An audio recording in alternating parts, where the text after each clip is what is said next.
ये ऐसी तरकीब है कि सांप भी मर जाए और लाठी भी न टूटे। तुम्हें आधे पौने घंटे की तकलीफ जरूर उठानी पड़ेगी, मैं इसके लिए तैयार हूँ। मुझे बताओ कि तुम्हारा प्लान क्या है। मेरे इस सवाल पर मैडम माधवी कहने लगी, हर हफ्ते की शाम को जब ये स्टीमर एलोर की गोदी से सप्लाई लेकर जजीरे पर पहुंचता है तो चीफ वार्डन की तरफ से मेरी ये ड्यूटी होती है कि मैं स्टीमर पर जाकर सप्लाई के सामान को चेक करूँ। मैं सप्लाई के सारे सामान को चेक भी करती हूँ और उसे अपनी निगरानी में जेल के अंदर स्टोर रूम तक भी पहुंचाती हूँ। उस रोज मेरी ड्यूटी दोपहर 2 बजे से रात 10 बजे तक होती है। मैंने कहा, ये तो बड़ी उम्मीद अफसा बात तुमने बताई है मैडम, मगर स्टीमर पर सफर किस तरह करूंगा। मैडम माधवी ने दूसरा सिगरेट सुलगाने के बाद कहा, हमें अपने दफ्तर में जरूरी फाइलें रखने के लिए एक फालतू बड़ी अलमारी की जरूरत है। जो अलमारी लकड़ी की होगी, इसलिए इस समंदरी इलाके में लोहे की अलमारी को बहुत जल्द जंग लग जाता है। चीफ वार्डन ने मुझे बतौर अपनी सेक्रेटरी के इस बात का इख्तियार दिया है कि मैं खुद शहर की मार्केट से अलमारी पसंद करके खरीदूं और उसे सप्लाई स्टीमर के जरिए दफ्तर में पहुंचाऊं। बस तुम इस अलमारी में छुपकर समंदर उबूर करोगे और जेल के अंदर भी पहुंच जाओगे। क्या तुम इसके लिए तैयार हो? ये प्लान जैसे कुदरत ने खुद मुहैया कर दिया था। जेल की चार दीवारी के अंदर पहुंचना और खतरनाक समंदर उबूर करने का इससे कारगर तरीका और नहीं हो सकता था। मैंने मैडम माधवी से कहा, मैं तैयार हूँ, लेकिन अगर समंदरी सफर के दौरान किसी ने अलमारी को खोल कर देख लिया तो फिर क्या होगा? मैडम माधवी कहने लगी, मैं इस अलमारी के साथ स्टीमर पर सफर कर रही होंगी। उस रोज मैं खुद मार्केट से अलमारी खरीद कर अपने साथ स्टीमर पर रखवाऊंगी और खुद भी उस स्टीमर पर बैठकर जजीरे पर जाऊंगी। प्लान काफी अच्छा था। मैंने कहा, फिर ठीक है, इस तरह मैं बड़ी आसानी से जेल के अंदर चीफ वार्डन के ऑफिस तक पहुंच जाऊंगा, मगर उसके बाद क्या होगा? मैडम माधवी ने आहिस्ता आहिस्ता अस्बात में सर हिलाते हुए कहा, ये मैं तुम्हें वहां पहुंचकर बताऊंगी। अभी तुम सिर्फ इतना करो कि गाजी से कहकर अपने लिए ऐसा पिस्तौल या रिवॉल्वर हासिल कर लो जिसकी नाली पर साइलेंसर लगा हुआ हो और जिसके फायर से धमाका ना हो। कैप्टन जमशेद को जेल से फरार करवाते वक्त तुम्हें उसकी जरूरत पड़ सकती है। मैंने कहा, इसका इंतजाम हो जाएगा। मुझे किस रोज स्टीमर पर, मेरा मतलब है अलमारी के अंदर सफर करना होगा। माधवी बोली, सिर्फ कल का दिन बाकी है। परसों शाम को स्टीमर जेल की सप्लाई लेकर जजीरे की तरफ रवाना होगा। मैं परसों 2 बजे के बाद मार्केट से अलमारी खरीद कर उसे साथ लेकर स्टीमर पर सवार होंगी।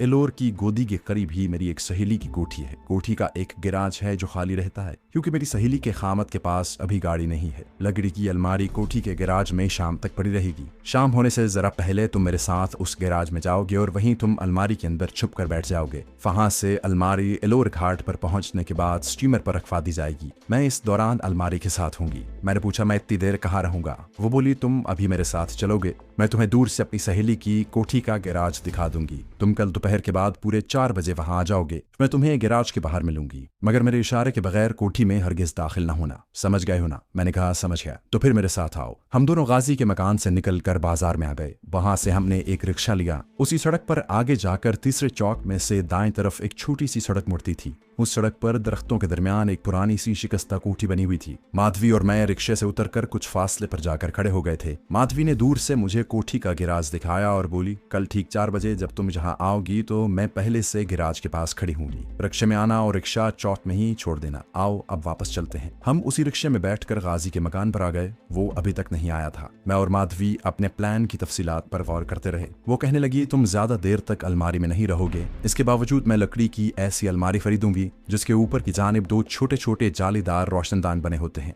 जहां इस किस्म की अलमारियां तैयार होती हैं ताकि अलमारी में ताज़ा हवा आती रहे, क्योंकि जहां लोग इस किस्म की अलमारियों में कपड़ों के अलावा खाने पीने की चीजें भी रखते हैं। इतने में गाजी भी आ गया। मैडम माधवी ने उसे सारा प्लान बता दिया। गाजी को प्लान पसंद आया। कहने लगा, मगर सवाल यह है कि अगर हमारा दोस्त तुम्हारी मदद से कैप्टन जमशेद को काल कोठरी से निकालने में कामयाब हो गया तो वो उसे जहन्नमी जजीरे से कैसे बाहर निकालेगा? माधवी ने मुस्कुराते हुए कहा, यह काम भी हो जाएगा, उसे तुम लोग मुझ पर छोड़ दो। फिर उस निडर औरत ने मेरी तरफ मुतवज्जे होकर कहा, अब मैं जाती हूँ। कल ठीक 4 बजे सपहर तुम मेरी सहेली की कोठी पर पहुंच जाना। मैं गिराज के बाहर तुम्हारा इंतजार करूंगी। जब माधवी चली गई तो मैंने अपने गाजी से कहा, यह औरत बड़ी दलेर है, इसकी मदद से कम जेल की 4 दीवारी के अंदर तो पहुंच जाऊंगा, आगे जो होगा दिखा जाएगा। गाजी बोला, ये अपने कैप्टन जमशेद से दिलो जान से प्यार करती है। ये मोहब्बत ही है जो इससे बहादुरी का काम करवा रही है, लेकिन फिर भी तुम्हें बेहद मोहतात रहने की जरूरत होगी, क्योंकि ये औरत कितनी बहादुर क्यों ना हो, बहरहाल ना तजुर्बाकार है। जरा सी भूल चूक इसके साथ तुम्हें भी किसी खौफनाक मुसीबत में फंसा सकती है।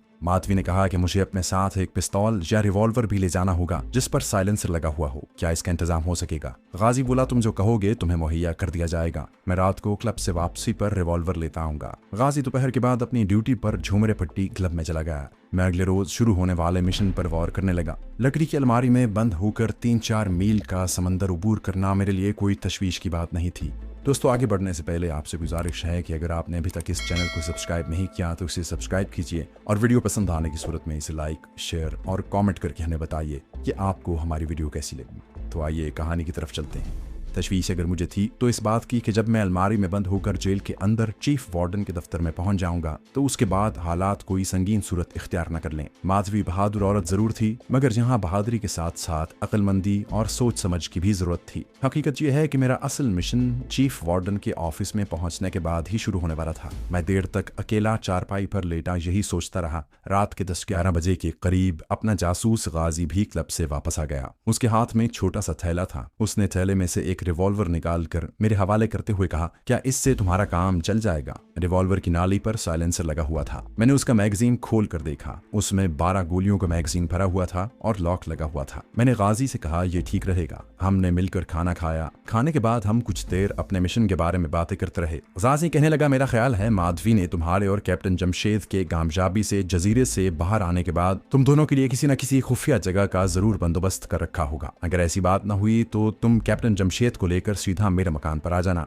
मकान की एक चाबी तुम्हारे पास ही होगी। मैं ना भी हुआ तो तुम कैप्टन को यहाँ छुपा देना और मेरी वापसी का इंतजार करना। मैं कल रात जल्दी वापस आ जाऊंगा। उसके बाद तुम दोनों को यहाँ से निकल जाने का इंतजाम भी हो जाएगा। मैंने कहा, ऐसा ही करूंगा। मेरा जहन अभी इस बात से मुतमईन नहीं था कि माधवी कैप्टन जमशेद को कामयाबी से जेल की हुदूद से बाहर निकाल सकेगी। फिर ख्याल आता कि हो सकता है कि वो ऐसा करने में कामयाब हो जाए। कल उसकी रात की ड्यूटी होगी और वो शाम से लेकर रात 10-11 बजे तक जेल के अंदर ही रहेगी। मुमकिन है उसने कोई इंतजाम कर रखा हो। माधवी ने इस बारे में ज्यादा नहीं बताया था। मैंने अपने तौर पर सोच रखा था कि एक बार मैंने कैप्टन जमशेद को दुश्मन की कैद से निकाल लिया तो उसके बाद किसी न किसी तरह उसे जजीरे से भी फरार करवा लूंगा। खा उसके लिए मुझे रिवॉल्वर की 12 गोलियों से जेल के 12 आदमियों को हलाक क्यों न करना पड़े। दूसरे दिन मैं देर तक सोया रहा। गाजी ने भी मुझे न जगाया। दोपहर का खाना हमने इकट्ठे खाया। उसको 4 बजे क्लब अपनी ड्यूटी पर जाना था और मुझे पूरे 4 बजे माधवी की सहेली के गैराज में पहुंचना था। मैं 3:30 बजे गाजी से इजाजत लेकर चल पड़ा। सड़क पर एक रिक्शे में सवार हो गया और एक चौक पहले उतर गया। वहां से पैदल ही फुटपाथ पर दरख्तों के नीचे चलने लगा।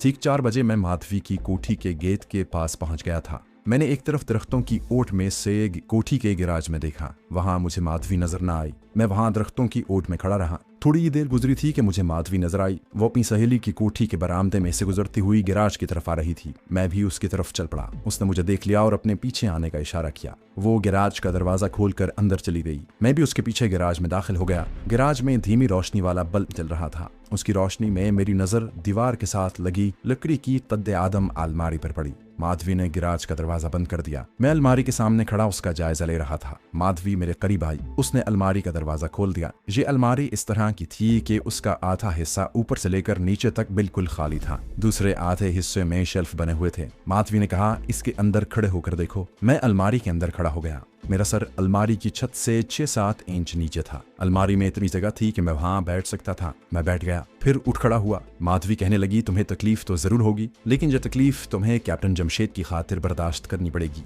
मैंने ताज़ा हवा का खास तौर पर इसमें इंतजाम किया हुआ है। ऊपर छत की तरफ देखो। मैंने अलमारी की छत की तरफ निगाह डाली। छत की लकड़ी में 3 गोल गोल सुराख बने हुए थे। वो बोली, ये सुराख सिर्फ ताज़ा हवा के लिए मैंने रखवाए हैं। चीफ वार्डन के ऑफिस में पहुंचने के बाद इन सुराखों पर कपड़ा डालकर इन्हें बंद कर दिया जाएगा। मैं अलमारी का दरवाजा बंद करती हूँ। उसने अलमारी के दोनों पट बंद कर दिए। अलमारी में एकदम अंधेरा हो गया। अलमारी की छत के सुराखों में बल्ब की रोशनी अंदर आने लगी। माधवी ने बाहर से पूछा, अंदर दम घुटने का एहसास तो नहीं हो रहा? मैंने कहा, इस किस्म का कोई एहसास नहीं हो रहा। ताज़ा हवा ऊपर वाले सुराख से आ रही है। उसने दरवाजा खोल दिया। मैं अलमारी से बाहर निकल आया। मैंने उससे पूछा, अब क्या प्रोग्राम है? उसने कहा, ठीक 6 बजे शाम इस अलमारी को लेने एक ट्रक आएगा। तुम अलमारी में बंद होकर ट्रक पर पहुंच जाओगे। मैं अलमारी के साथ होंगी। जहां से ट्रक अलमारी लेकर गोदी पर जाएगा, जहां उसे सप्लाई लेकर जाने वाले स्टीमर पर रखवा दिया जाएगा। मैं जब भी अलमारी के पास ही रहूंगी। अगर तुम्हें किसी किस्म की कोई दिक्कत पेश आए तो अलमारी के ताले वाले सुराख में से बाहर मुझे देखने के बाद दोबारा दरवाजे पर ठक ठक करना। मैं मौका पाकर दरवाजा थोड़ा सा खोलकर तुमसे बात कर लूंगी। वैसे तुम ऐसा न करो तो बेहतर है।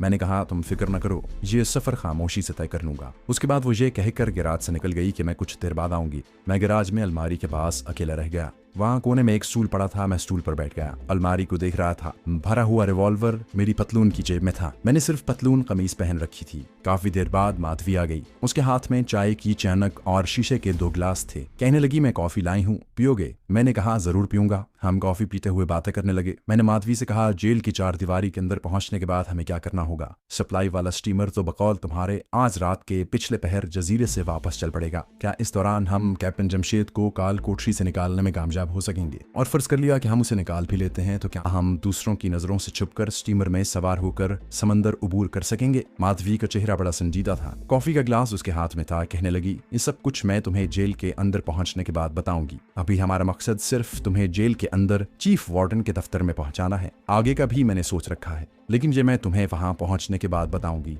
वो देर तक मेरे पास बैठी रही, फिर चली गई। 6 बजने में अभी 10 मिनट बाकी थे।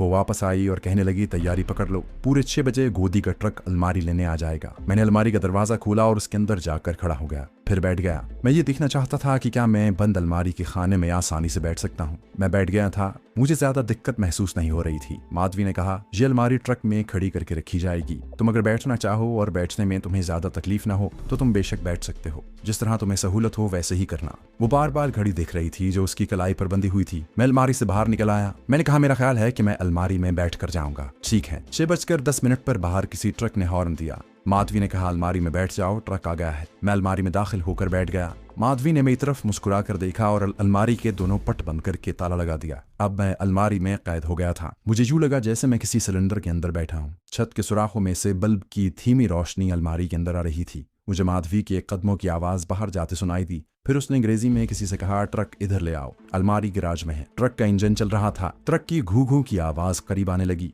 फिर ऐसे लगा जैसे ट्रक गैराज के सामने आकर रुक गया है। मुझे माधवी की आवाज सुनाई दी, अलमारी को एहतियात से उठाकर रखना, ये बड़ी कीमती अलमारी है, कहीं कोई रगड़ न लग जाए। किसी ने बुलंद आवाज में जवाब दिया, डोंट वरी मैडम। फिर मेरी अलमारी ने अपनी जगह से हरकत की। उसके साथ ही जैसे अलमारी जमीन से बुलंद हो गई। अलमारी को इस तरह उठाए हुए गैराज से निकलकर ट्रक में बड़े आराम से रख दिया गया। माधवी की आवाज आई, इसे रस्सी से बांध दो। मुझे ऐसी आवाजें जैसे अलमारी के गिर्द रस्सी डालकर उसे ट्रक के दीवार के साथ बांधा जा रहा है। फिर ट्रक के इंजन को गियर लगाया गया और वो चल पड़ा। उस वक्त शाम की स्याही फैल चुकी थी। मैं अलमारी के खाने में घुटनों पर हाथ रखे बैठा था।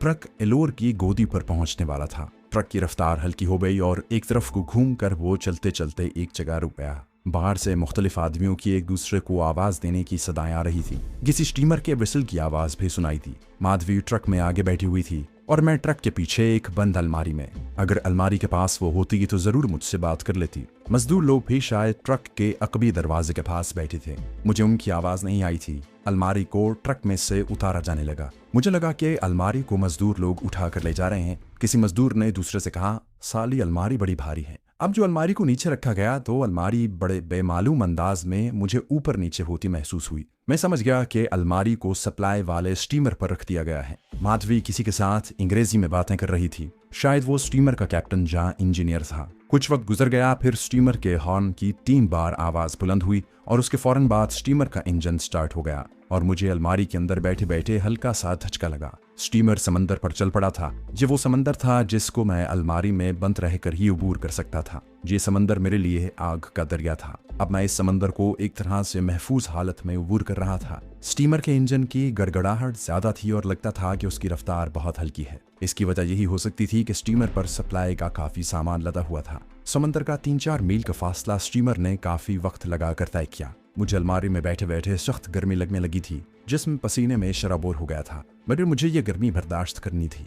आखिर स्टीमर ने बार बार विसल देना शुरू कर दी। लगता था कि जेल वाले जजीरे का घाट करीब आ गया है। इतने में अलमारी की दीवार पर किसी ने बड़ी आहिस्ता से ठक ठक की। साथ ही माधवी की धीमी आवाज आई, हम पहुंच गए हैं, बस थोड़ी सी और तकलीफ बर्दाश्त कर लो, बोलना बिल्कुल मत। मैं खामोश रहा। स्टीमर घाट के साथ जाकर लग गया। फिर उसी तरह मजदूरों ने मेरी अलमारी को उठाकर स्टीमर से निकाला और एक जगह रख दिया। माधवी की आवाज आई, वो अंग्रेजी में बोल रही थी, ऑफिस का ट्रक उस तरफ खड़ा है, अलमारी को उधर ले चलो। वहां से फिर मेरी अलमारी को उठा लिया गया और किसी दूसरे ट्रक में ले जाकर रख दिया गया। गर्मी और हब्स की वजह से मुझे अपना दम घुटता हुआ महसूस हो रहा था। ताज़ा समंदरी हवा मुझे बड़े करीब से आती लगी और तबीयत की घबराहट काफी हद तक जाती रही। अब मैं अलमारी में सीधा खड़े का खड़ा ही रहा। ट्रक जजीरे की सड़क पर जा रहा था। सड़क ऊंची नीची थी। ट्रक को हल्के हल्के धचके लग रहे थे। ट्रक की रफ्तार हल्की थी। कभी ट्रक एक तरफ घूम जाता, कभी दूसरी तरफ। फिर एक जगह जाकर रुक गया। किसी आदमी की आवाज आई, इसमें क्या है? माधवी की आवाज फिर बुलंद हुई, ओके पटेल भाई ओके, ऑफिस के वास्ते अलमारी लाया। उस मर्द की आवाज आई, ठीक है आगे जाओ। ट्रक फिर चल पड़ा, मगर फिर धीमी रफ्तार के साथ चल रहा था। किसी ने ट्रक की साइड पर हाथ मारा, ट्रक चलता रहा। ट्रक एक तरफ मुड़ा और रुक गया। ट्रक की अगली सीटों की खिड़कियां खुलने और बंद होने की आवाज आई। अलमारी ऑफिस के अंदर ले जाएगा, आहिस्ता आहिस्ता। ओके। कुछ लोगों ने अलमारी को उठाकर ट्रक में से उतारा और उसी तरह उठाए हुए कुछ दूर ले जाने के बाद एक जगह रख दिया।